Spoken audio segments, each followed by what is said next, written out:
So, Ms. Stewart, I want to thank you for coming to share some information. Today, we're going to talk about the Gardens of Somerset. And man, what a beautiful place that we have in our community.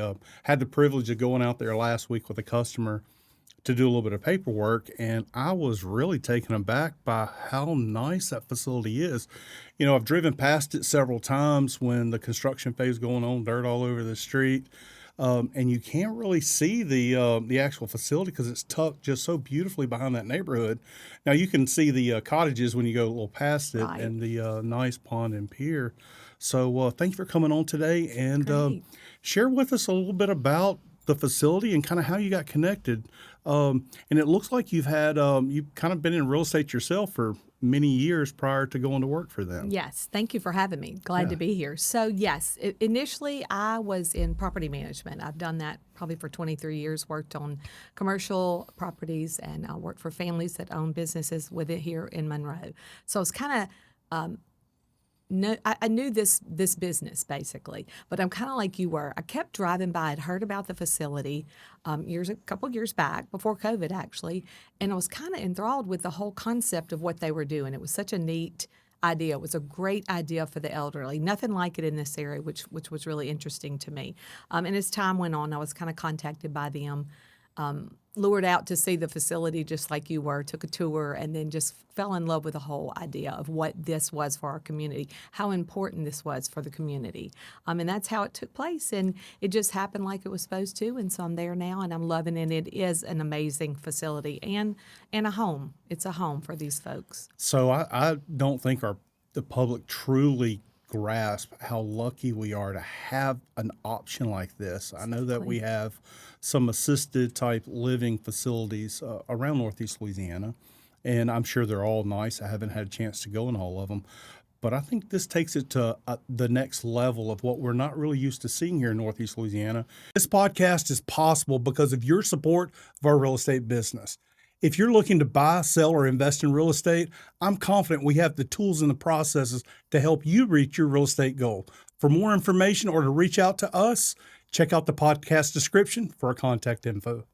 And it's nice. That place It is is. nice. It And, is. you know, doing a little bit of research for this, I wouldn't say ironic, but the thing that I thought was very interesting is that you have a passion for floral design, and you got it sound like you Yes, may I have a little do. green thumb. And this facility is kind of built around an inviting environment of plants and flowers and just the Green gardens. space, green Yeah. space. And that is important to me, and that is true. I love it. I love flowers. I love green space.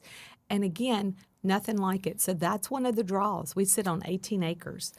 We do have a greenhouse, a beautiful greenhouse. We do have folks that out. You know, a lot of people come from their homes, and that's what they're most proud of in the South is your yard, because everybody wants a pretty yard. We want our azaleas blooming. We want to have a nice place to call home. So this helps a person calm that loves the dirt to have a place to dig. And we do all the time. We've got tomatoes going, lots of things happening. We're working on the flowers. It's been so hot. Luckily, we've had a little rain. So, you know, it's going to be a beautiful showplace. And it already is. It's Yeah. just we're going to enhance it even more at some point. So give us an overview of the facility. So I was not fully aware of kind of what the how the facility works and who it actually services and what it is and what it's not. Right. So just kind of give us an Okay. overview of the facility. So we are an independent assisted living with memory care.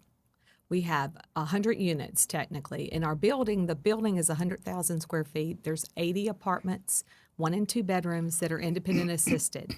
Outside, what you're seeing when you say the cottages, they're like a neat little cottage Right. that's geared more for an independent living, although we do have folks that live there with help. So it's just a larger space. There are some that want to come and have more space. Sure. And that's kind of what the cottage is, the purpose of those that serves. It's also designed so that if you were in a cottage, let's say you sell your home, you and your wife, and you're just ready to be done with all the headache and the hassle, you can move into a cottage. Gives you a little more space. But then the beauty of it is now you're prepared to move in and transition into the big house, we call it, the big space, where you could get an apartment and actually have more assistance. Independent living is just that, and assisted living. Again, another transition. I love that there's all these stages that you can be in. Right. So you can come in basically like you and I, just a little older, and you can kind of take care of yourself, but you want to have some interaction with your peers. You want to be in an environment where you're doing things, but you're away from all the stress of homeowner. Sure. Okay, and at that point, then it comes in. You gradually get older. Things happen. Your body starts, going south, as we all know, and you can have extra help. We have nursing. We have nurses there. LPNs from 6 a.m. to 7 p.m. and CNAs, which are certified nurses assistants, round the clock, 24 hours a day, 7 days a week. So that way, as a child, your parent is taken care of. Right. They can drive, they can be independent, they can have a car if they start out that way. And that's a good thing. But yet they also can stop at some point when it's time, when we all know it comes Sure. for all of us, to stop, have medical assistance, have somebody there keeping an eye on them, and it's such a relief to the family. I see these families that come in distraught, worried about mom and dad or mama or aunts or anyone, any loved one that's just not taking proper care of themselves, and we're able to give that to them. Talk to us a little bit about the sense of community that I experienced when I was out there. It was early in the morning when I came out, but you still saw people kind of pocketed up in different areas and visiting and Right. talking. What does a sense of community really mean to an aging person that is wanting to maybe need a little extra help, or is just looking for that security of knowing that help is close by? So Right. talk to us about that sense of community, Well, what it can actually do for them. That's what I love about this whole thing. I always tell people when they come in, we're a community within a community, and that's the truth. Rodney Thomason, who is our owner and from Arkansas, that was his vision. He wanted it to be a facility that kids wanted to be in, anyone wanted to be in, young people wanted to be in. He didn't want that stifling feel that sometimes you get when you walk into a home that is almost scary for children. He wanted it. He wants kids running down the hall, and you will see grandkids running, puppies running, folks in and out. We have visitors that come in. We have people that volunteer that come in. So you're exactly right. Any given day, you could look out and see kids on the lawn throwing a football because they're seeing their grandmother. So this is a great thing. That's the whole concept, is to keep it more family oriented, to keep it within our community.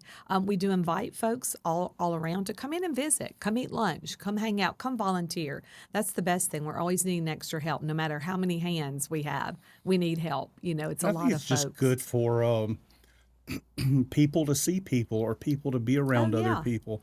And from a real estate standpoint, and I think you can probably appreciate this too, is that you're in a place that really thrives in community when you see the common spaces that are so huge. Mm-hmm. So the hallway from the entrance going all the way back to the dining room, I don't know how wide that is, but it's really, really wide, and that's not practical for an economic standpoint if if Right. all you're focused on is to get people renting out square footage for Right. you.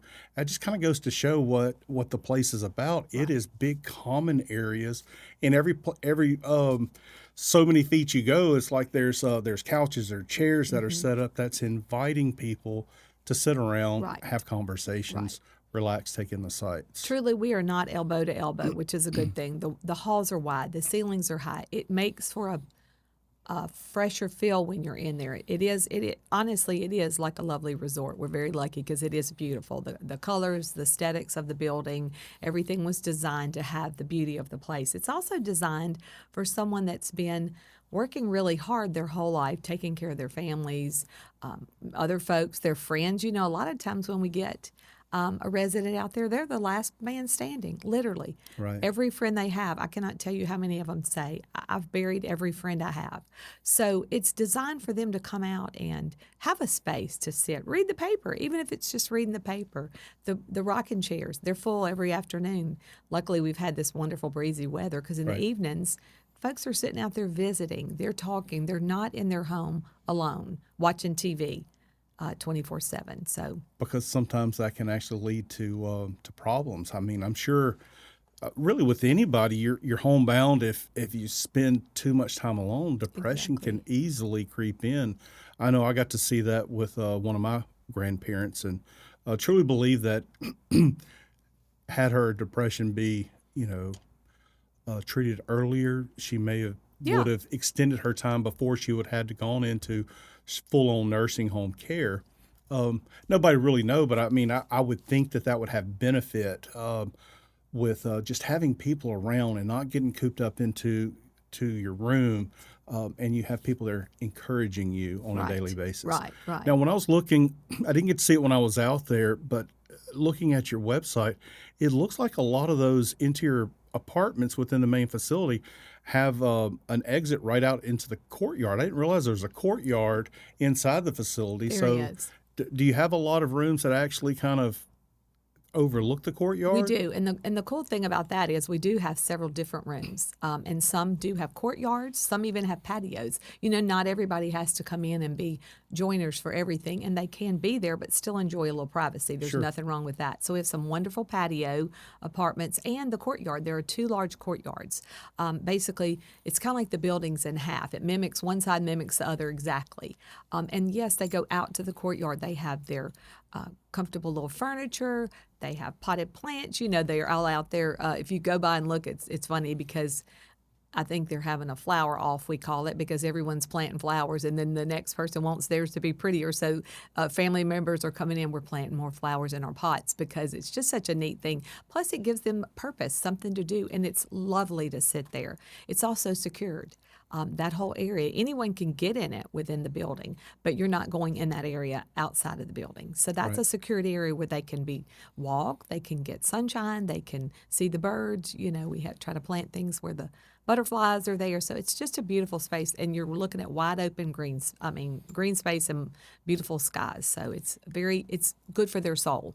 You talk about security. It was really nice to see when we came in. Number one, we were invited in and made to feel welcome. Right. Number one, but also was kindly asked to go ahead and sign in and to reminded that when you leave, I need you to sign out and what is your business here. Just it seems like you guys Just got are security conscious, but not over the top to where it feels intimidated or Right. not inviting for someone else to come in. We want this to be a home. We're still trying to have this is a home for our residents and for the families. We want them to feel like they're coming home when they come to visit their parents. It's not designed to be that way. We do have to be cautious, of course, in this day and age. We are Sure. concerned.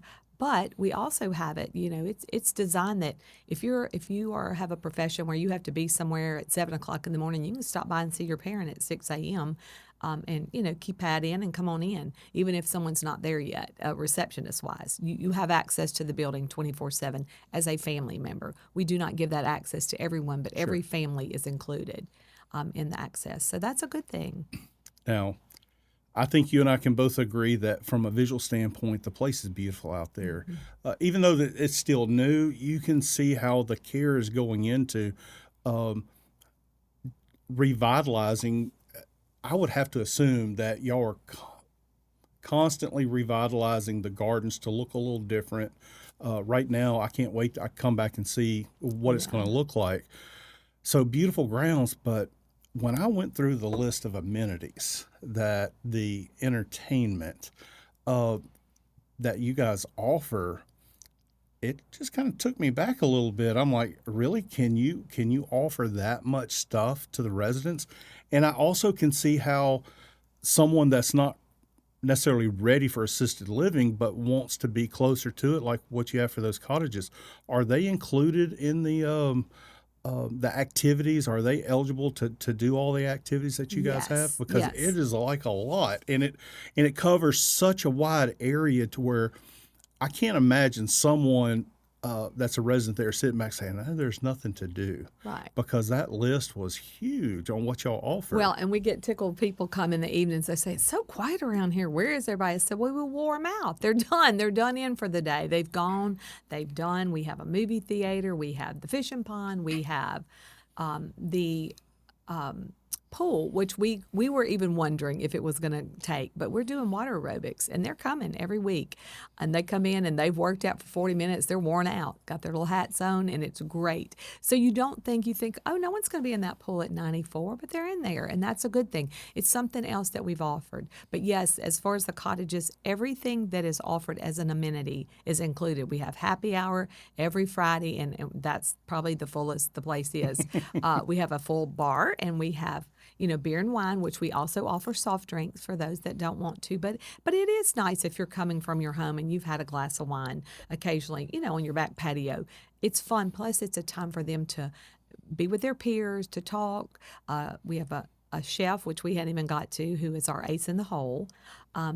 As far as his cooking ability, he has got it going on. Anytime there's a happy hour, there are snacks for days, and everyone loves to come out, have something good, have a cold beer, and just catch up. And it's a great time. A lot of interaction again. So everything, yes, is included. Your food is not included in the cottages as it is inside because you have a full kitchen, but you are welcome to come in, buy tickets, and eat, and that's what a lot of folks do that live there. Well, you mentioned the chef. So my first time out was meeting with a client and her son, and they said, "Well, once you come, we're going to have breakfast. You meet us for breakfast." I said, "Well, I've already eaten, and but I'll sit with you while you're doing." I wish I wouldn't have eaten when I went in because the pancakes and all the sides that came with it. So tell us a little bit about the food that you guys are able to serve the residents. So Chef Randy is our chef. He has been with us. He initially, had been in Country Club. He was at the Country Club for 14 years, but he also has hospital experience, 8 years of hospital. So that's a great combination. He truly loves food. 90%, probably 92% of everything he makes is scratch and homemade. I'm talking about dressings, syrups, everything. His pancakes, when you see those pancakes come out, it's bad. We have to kind of stay away from there. I tell people all the time, I just can't walk back and forth. He'll be saying, "Look what I made," and then we turn around and do a 180 and head back over there. But he can do low sodium, diabetics. He even does gluten free. He's good. He's done vegetarian diets before. He can adjust anything as needed, which is wonderful. But on the flip side, every Friday is fish day, fried fish. Every Sunday is fried chicken day. Throughout the week, there is a different meal each day. The residents are given this opportunity to look over the meal, and I love the fact that if you don't care for something, there's actually other things that can stand in. Burgers, chicken salad, sandwich and soup, just things that you can just change out. So you will not miss out, on food. One lady came and she said, "I'm so concerned about gaining weight." I said, "Well, you know what? To get to that cafeteria, you're going a long way. It's 100,000 square feet. You're going to move to the cafeteria." So that's a good thing. They're getting exercise, they're eating healthy, and it is a proven fact. If you are on your medicines regularly, if you eat regularly, which is a huge thing that folks are not doing at home, they're eating a cheese cracker or something easy. They're not, or a corn dog. It's not healthy eating. And then you get your exercise combined with that. Those three things are going to help with longevity. It's not going to make you 40 again, but it's going to change your view of 80, 90. I've seen it with my own eyes. It's almost a miracle to see folks come in. You can tell they have been sitting watching TV and gone literally from the couch, to the kitchen, to the bedroom, in this little triangle to get to where they're going. Once they get there and they're moving, it's amazing to see. Again, you're seeing them out doing water aerobics. You're seeing them go and do. We have a van and an SUV that is included in their stay there, and so we take them to all their appointments. But we also go to Walmart. We go, we run errands. They go out to eat. So it's so nice. They load the bus. They don't have to park. They're dropped off at the door, and they enjoy their activity. So that's good too. There's so many things that went into the thinking and the process and the planning so that they're comfortable. So if I understand correctly, you guys have vehicles that can be scheduled to go out not only to take them to their required appointments, correct, but can also go out for for outings, and I'm sure it kind of all has to be coordinated. But Oh, yes. if a group says, "Hey, look, I want to go to the fish house in Sterlington Exactly. Saturday night," Well, technically it's scheduled. It's a scheduled day. So normally it's a lunch time because, okay, folks aren't there in evenings. yeah, So, to be able to take care of yeah, things. But there technically. are options for people to Options, be able to get yes. out. But also at the same time, a family member can come up there and schedule anything they Oh, want and be yeah. able to like come and go. Exactly. Yeah, they can take their parents where they want to go or their mom, out for lunch, out for a trip. You're in and out. Again, like you said, we sign in and out so that we kind of have a good Idea. vision on everybody where they are. And it's so many options and so many scenarios that just are going to meet almost every need of every person. We have we have several artists, true artists that are wonderful painters, and they wanted an art studio, and technically we didn't have one, so we kind of made one for a minute. And they can go down there and sit and paint, and so it's just a neat thing. Anytime we hear something, we're trying to evolve. We're going to evolve to what we have to have and what we need. We listen to their needs, Sure. and what can we do to make it even better. And that's really important because you can build something and it look great on paper, but if the people who are consuming it don't want it, so Exactly. it's really nice to hear that you guys True. are starting off thinking that we're going to customize this around what you guys want, what you need. Right. Because if you're not engaged on what we think you need, we're not really Right, doing and any it good. doesn't have to always be us. We want their input. They have meetings, monthly meetings that they get to gripe, complain, or add something great. It's just a good time to kind of say what we want, and sometimes the needs are not a lot, so it's really not hard. It's not a bad thing. So this Sure. is good. I can. So a lot of this is an assumption, and so you correct me if I'm wrong, but I think it's a pretty safe assumption that when you reach a certain age in life, one of the first things that I feel people start showing fear of is losing their independence Exactly. and surrendering, whether it's you're having to give up your driver's license, the keys to the car because you're not quite so steady anymore, or you're on some medication that can cause drowsiness and you shouldn't be driving, to actually not being able to live in your own home because you need that extended care. So from the perspective of the aging person, what are some of the fears that they have coming into it, and what do you guys do? If you could speak to some of that, and what do you guys do to help them overcome some of that? Right. So I will say this too, and I think even it's gotten worse since COVID. Everyone was isolated, everyone, and especially the elderly. So there is a fear of leaving their homes now. Plus, there's the old school mentality of how it used to be. Sure. You're locked in and you're in a straitjacket. I don't know. They're just so afraid to be here. Again, giving up their independence. There's so many things that go through their minds. And again, they're letting go of a home they've lived in maybe 65 years. It's hard. So to convince somebody that this is better is a big deal. And we do that, and we take time. And when I'm with a family, I remind them, we're going to do what we need to do. This is going to be your home, and there will be a day you'll say it. There may be a transition period. You may be a little nervous. They're meeting new friends. I love it when they come in. They say, I don't use a walker. I don't use a walker, and they're walking sideways because they need a walker. Right. But they don't use a walker. But it's almost they come in, they look around. Everybody has a walker. Okay, so now it's good to have a walker. They're using their walker. Next thing I know, they say, "Look at my new walker I got."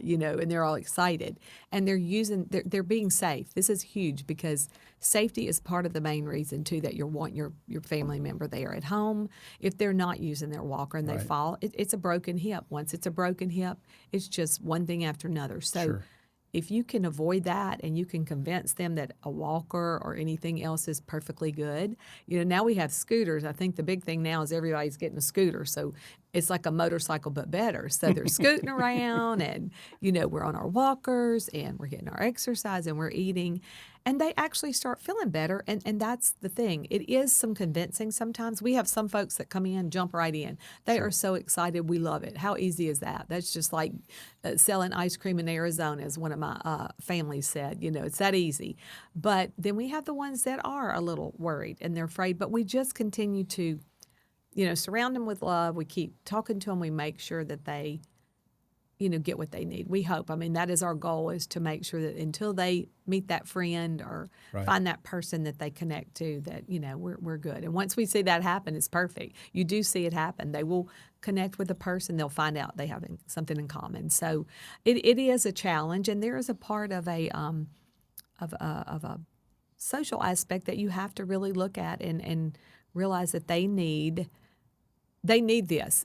I think when we do it, it's almost sometimes when you had to take a child to get a shot, it wasn't fun, but they had to have it. Sometimes, they need this. This is Right. kind of going to be their survival. And if they have 10 more wonderful years, this is amazing. It is. So, once the families get here, I've had so many people literally crying in my chair in the office. I call it the cry chair, because they're so upset about forcing their parents into this. But we know it's good. Yeah, so which leads my next question is, how do you counsel the families?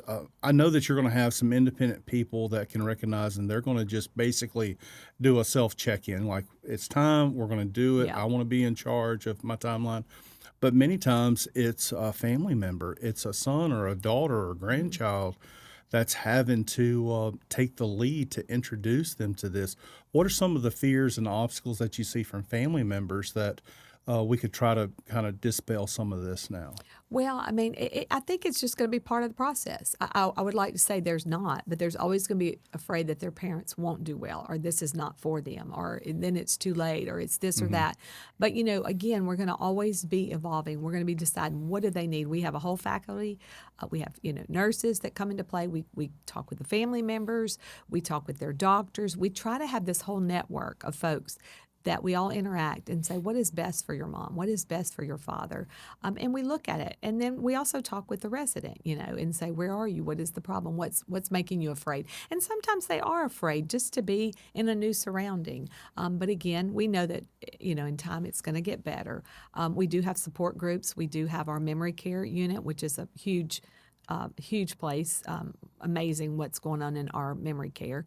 But we do offer Alzheimer's support. We do have meetings. We're trying to get lots of support. We have interns that can be out there and people that can be out and just visit. I also think that the more we keep them busy, the happier they are, the more that they have things to do. And sometimes we have to back off. So they're like, I'm getting a nap. I'm taking a nap no matter what. And that's a good thing, Sure. We want them to feel like, yeah, go take a nap.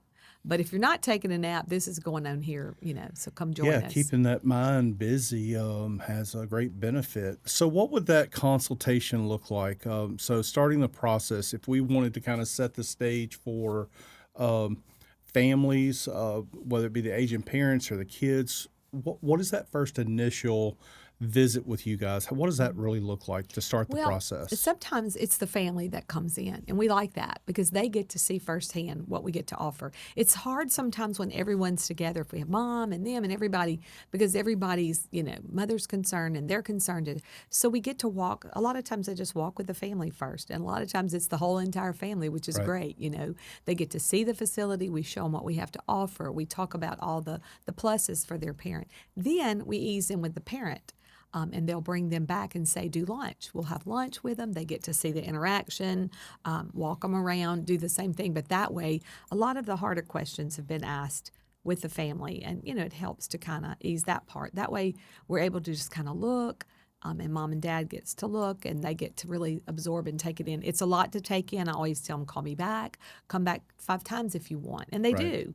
Some folks do come back. It's a big decision. It's a big decision. I had the cutest lady, though. I love her dearly, too. She's just my heart.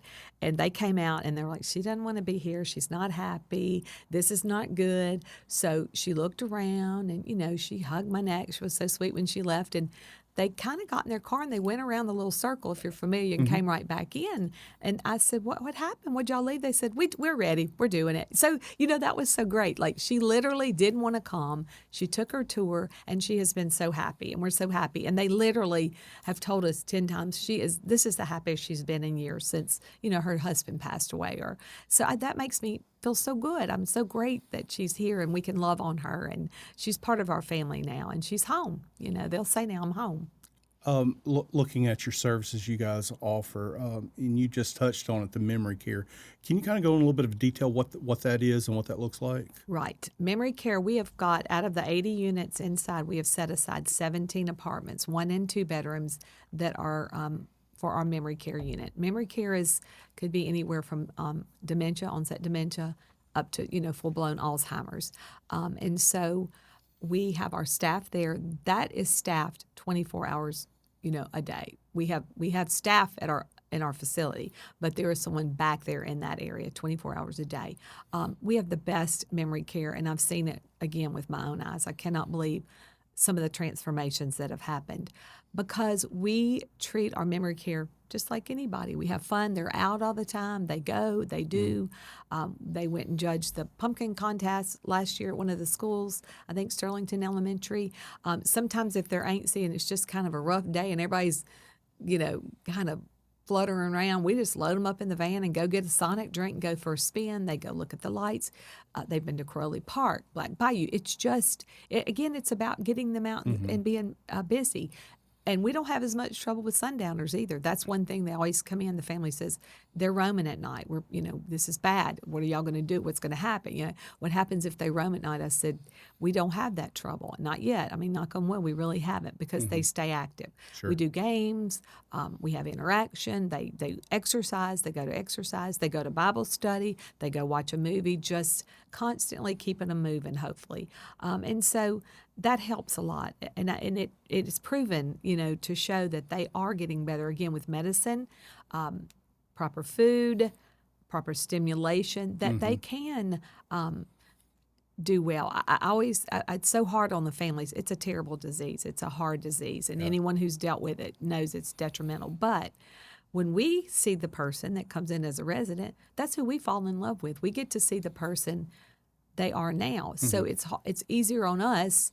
But I always try to remind the family, oh my gosh, there's still so much left of that person inside, because I can pick up what they loved or what they were about just by visiting with them sometimes. And it's enhancing still in that there. quality of life Is huge. It may not.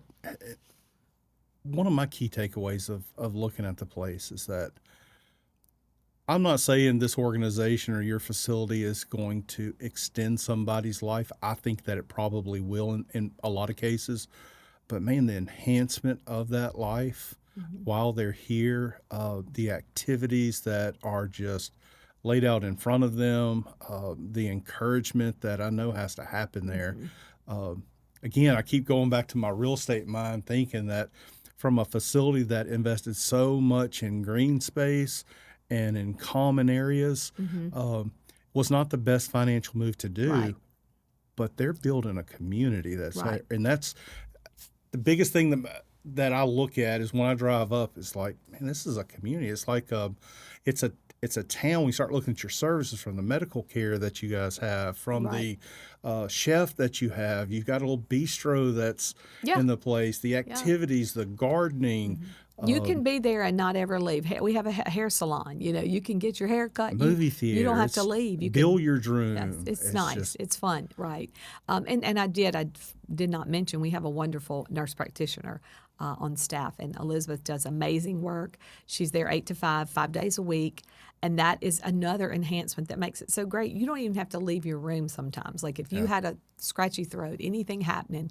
Plus, by being on top of this, that's another thing. A lot of times your mom or dad or your loved one is at home and they come up with a UTI or something that is not diagnosed. It is, you can be in the hospital, you can die, as we all know. It's a big deal. So catching things like that early is huge to their health.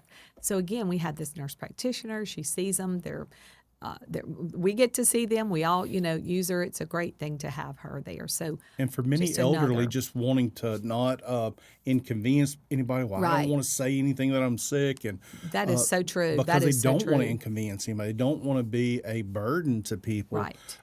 But in a facility where you know that, hey, I'm not going to be a burden to anybody. Right. I'm paying for this anyway, so it's available to me. So I'm not feeling great today, so let's get the nurse take a look at it. We also we have OT, PT, and speech in-house.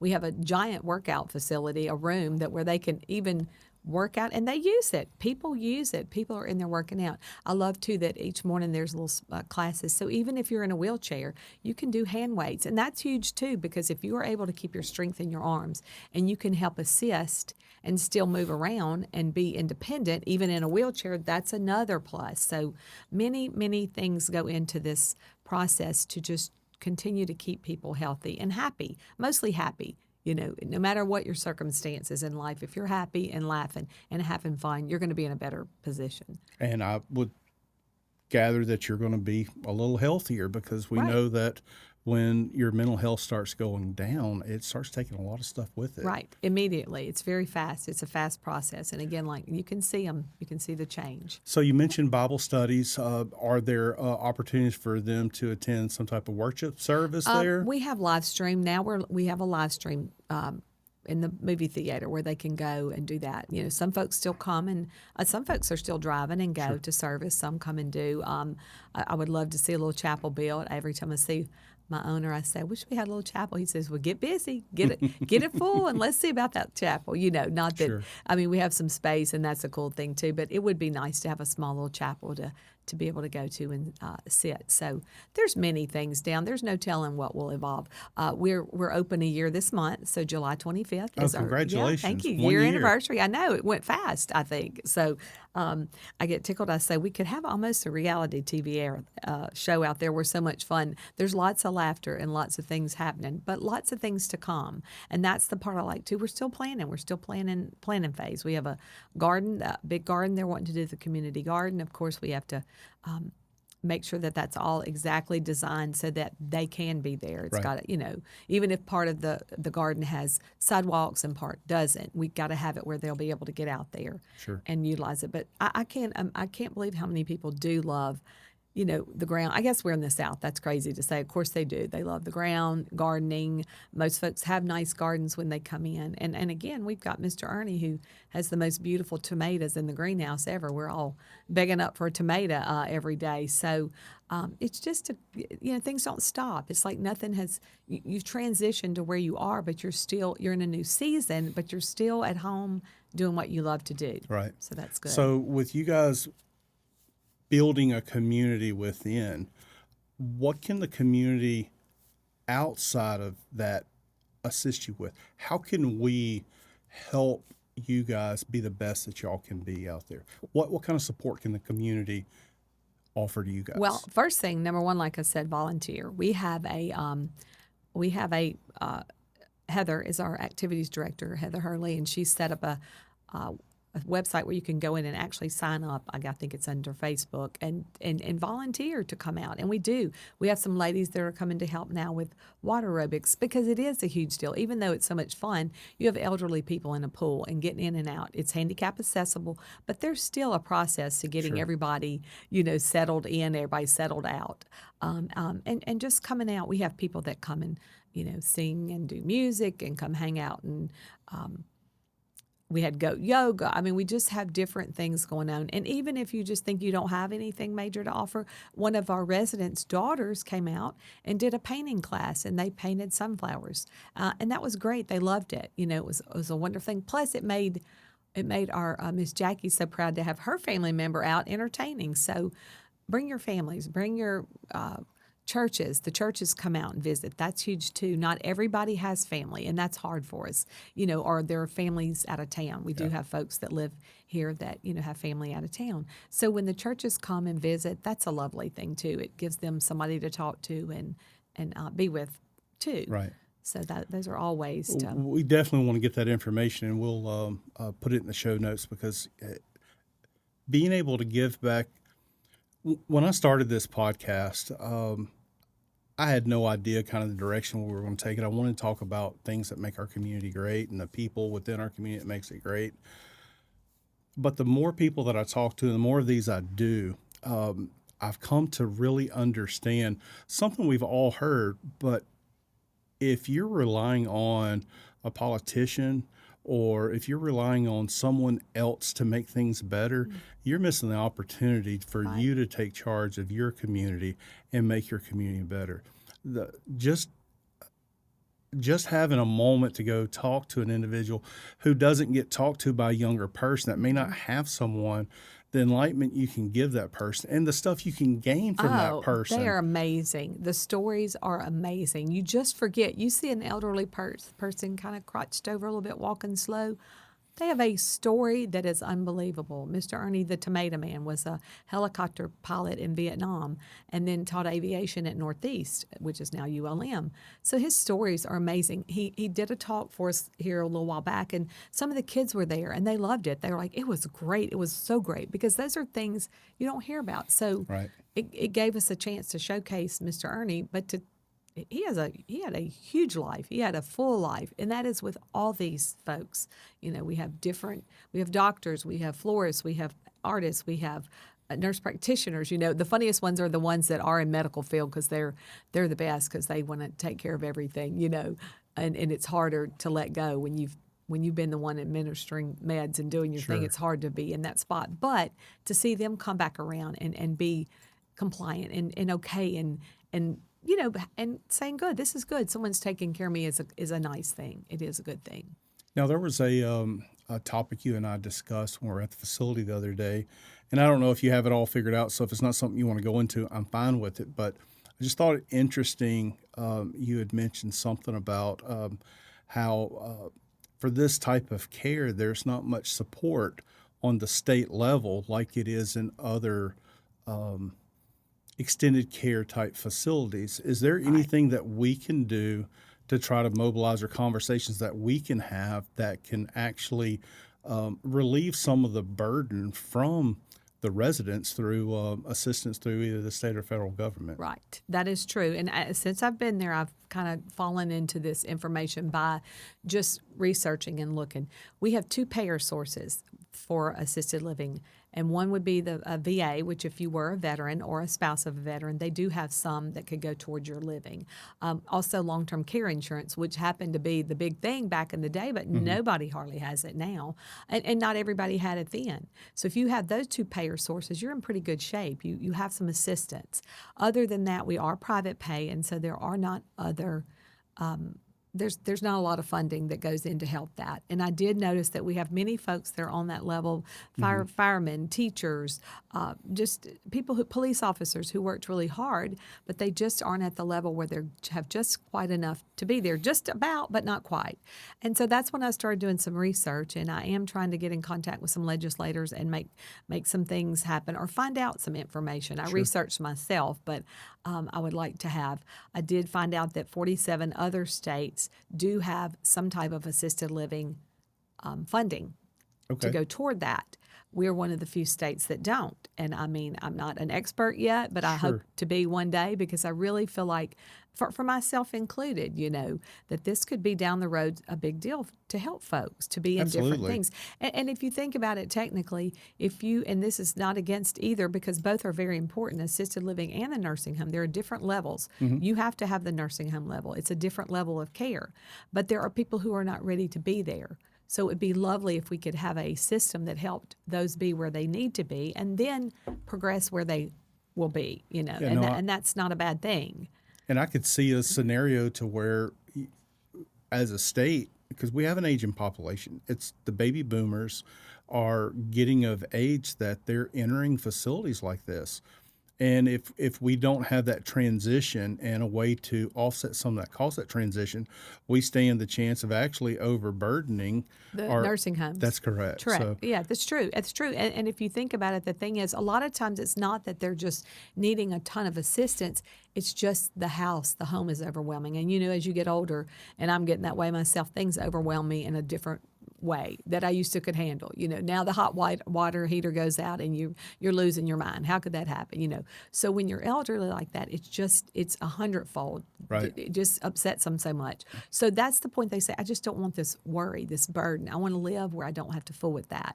And that's where we are. So then again, then if we had everyone, but you're still moving around, you're still doing well. You don't need to necessarily be in a nursing home. You need more activity per se. And so again, it's apples to oranges. It has nothing to do with either or. They're both very needed, very good facilities. It's just what that person needs at the time. And so I do hope that we can. I really am going to research, and I've got some appointments down the road, and I just want to see what we could do at the state level, and it could be a government thing. And I don't understand how it works yet, but we're going to find out, because if there is funding and if this happens in other states, why is it not happening in Louisiana? And that's a huge thing to look at. So hopefully, we can get some input and we can make a change. Yeah, absolutely. So as you find out information, keep us plugged in. We'd love to try to help get that out there and get behind you on it. Stuart, thanks so much for coming out and just kind of giving us a great overview of what the Gardens of Somerset really has to offer our community, offer the residents.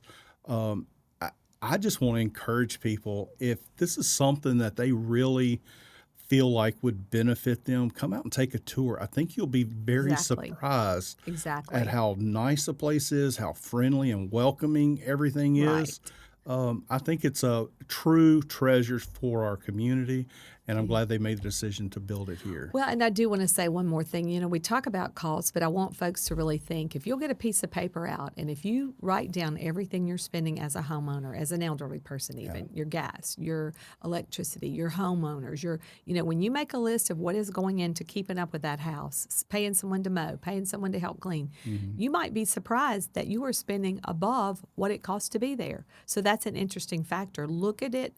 Make a list. We even have a little cheat sheet we give out to people so that they can fill everything in, and you're cutting out all those costs. So you might actually be paying out that and more to live there. So that's a good thing. And everything is included when you come into the house.